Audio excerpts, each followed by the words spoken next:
पण आता याच विक्रांत वायचळ यांना शिवसेनेनं तिकीट देऊ केलंय। विक्रांत वायचळ यांच्या निलंबनावरनं ठाण्यात प्रचंड मोठं नाराजी नाट्य रंगलं। अखेर मीनाक्षी शिंदेंचं म्हणणं एकनाथ शिंदेंनी ऐकलं आणि विक्रांत वायचळ यांना पक्षातनं तिकीट देण्यात आलंय।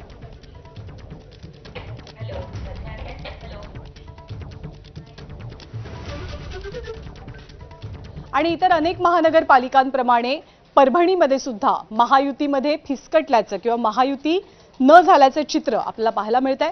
परभणीमध्ये सुद्धा सातत्यानं महायुतीच्या विविध पक्षांकडून सातत्यानं युतीसाठी प्रयत्न केले जात होते, पण परभणीमध्ये महायुती तुटल्याचं चित्र आहे।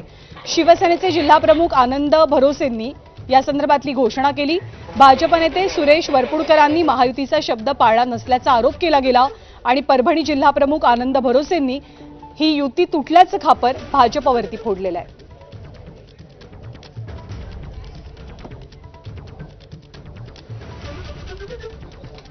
तर सोलापूरमध्ये सुद्धा असंच चित्र पाहायला मिळतंय। सोलापूरमध्ये भाजपनं स्वबळाचा नारा दिलेला आहे। सोलापूरची महानगरपालिकेची निवडणूक भाजप एकट्यानं लढवणार असल्याची घोषणा ही आज करण्यात आली। त्यामुळे सोलापूरमध्ये सुद्धा महायुती फिसकटल्याचं चित्र पाहायला मिळतंय। शिवसेना राष्ट्रवादीनंतर आरपीएस सोबतची युती सुद्धा होऊ शकली नाही।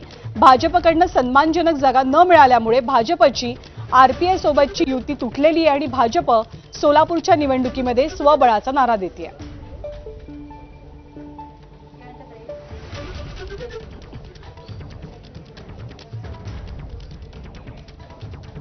आणि या बातम्यांचा आढावा घेतल्यानंतर बुलेटिनमध्ये वेळ झाली आहे छोटासा ब्रेक।